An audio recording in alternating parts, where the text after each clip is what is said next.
ಅಲ್ಲಿ ರೂಪಶ್ರೀ ಅಪ್ಪನ ಆಸ್ತಿಗೆ ವಾರಸುದಾರನಾಗಿ ಮಂಜು ಕಿರಣನನ್ನ ಕರ್ಕೊಂಡ್ಬರಬೇಕು ಅನ್ನೋ ಇರಾದೆ ಇಟ್ಕೊಂಡಿದ್ಲಂತೆ. ಆದ್ರೆ ಅದಕ್ಕೆ ಅಡ್ಡಿಯಾದವನು ಈತ. ಈತನ ಹೆಸರು ಸದಾಶಿವ. ಬಳ್ಳಾರಿ ಮೂಲದವು. ಅಪ್ಪ ಅಮ್ಮ ಇಲ್ಲದಂಥ ಅನಾಥ. ಸಿದ್ಧಗಂಗಾ ಮಠದಲ್ಲಿದ್ಕೊಂಡು ಓದ್ತಾ ಇದ್ದ ಈತನನ್ನು ನೋಡಿ ಮುನಿರಾಜುಗೆ ಪ್ರೀತಿ ಹುಟ್ಟಿತ್ತು.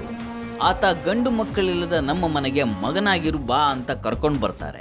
ಸುಮಾರು 15 ವರ್ಷಗಳಿಂದ ಈ ಮನೆಯ ಮಗನಾಗಿರುವಂಥ ಈ ಹುಡುಗನ ಮೇಲೆ ಇಲ್ಲ ಸಲ್ಲದ ಆರೋಪವನ್ನು ಹೊರಿಸಿ ಓಡಿಸುವಂತಹ ಪ್ರಯತ್ನ ಮಾಡಿದ್ಲಂತೆ ರೂಪಶ್ರೀ. ಹುಡುಗನ ದತ್ತು ರಿಜಿಸ್ಟ್ರ್ ಮಾಡಬೇಕಾಗಿತ್ತು, ಮಾಡಲಿಲ್ಲ. ನಮ್ಮ ಈ ಮಕ್ಕಳವೆಲ್ಲ ಅವ್ನ ಯಾಕೆ ಸುಮ್ಮನೆ ತಂದು ಮಾಡೋದು ಅಂತ ಮಾಡ್ಕೊಂಡೆ. ಹಾಗಾಗಿ ಇವರು ಆ ಹುಡುಗನ ಮೇಲೆ ಕಂಡುಬಿತ್ತು.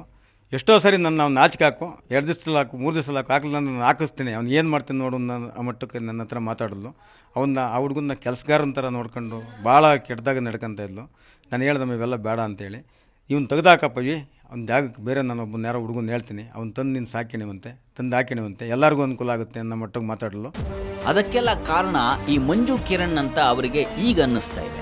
ಹೇಗಾದರೂ ಮಾಡಿ ಅವನನ್ನು ಓಡಿಸಿ ಈ ಹುಡುಗನನ್ನು ಕರ್ಕೊಂಡು ಬಂದು ಆತ ನನ್ನನ್ನು ಇಂಪ್ರೆಸ್ ಮಾಡಿ ಮನೆ ಅಳಿಯನನ್ನಾಗಿಸಬೇಕು ಅನ್ನೋದು ಅವಳ ಪ್ಲಾನ್ ಆಗಿತ್ತೇನೋ ಅಂತಾರೆ. ಆದರೆ ಅದಕ್ಕೆ ಚಾನ್ಸೇ ಇಲ್ವಂತೆ. ಈಗ ಅವ್ನು ಯಾರೋ ಹುಡುಗಂಗೆ ಮದುವೆ ಮಾಡ್ಕೊಳಕ್ಕೆ ಅಂತ ಹೊರಟಿದ್ದಾಳಲ್ಲ, ಸಾಮಾನ್ಯಕ್ಕೆ ಆ ಹುಡುಗನ ತರೋದಿತ್ತು ಅಂತ ನನಗೆ ಅನ್ನಿಸ್ತದೆ.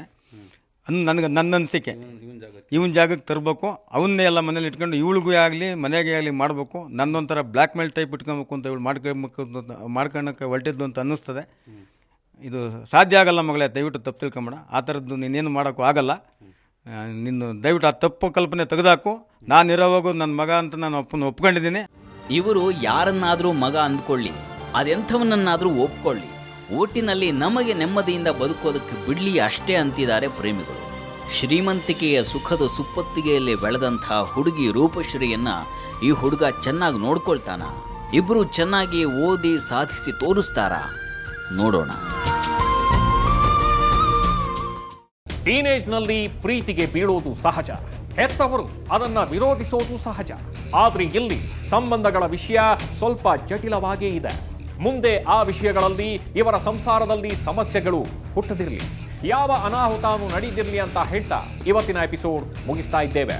ನೇರ, ದಿಟ್ಟ, ನಿರಂತರ ಸುದ್ದಿಗಾಗಿ ನೋಡ್ತಾ ಇರಿ ಸುವರ್ಣ ನ್ಯೂಸ್.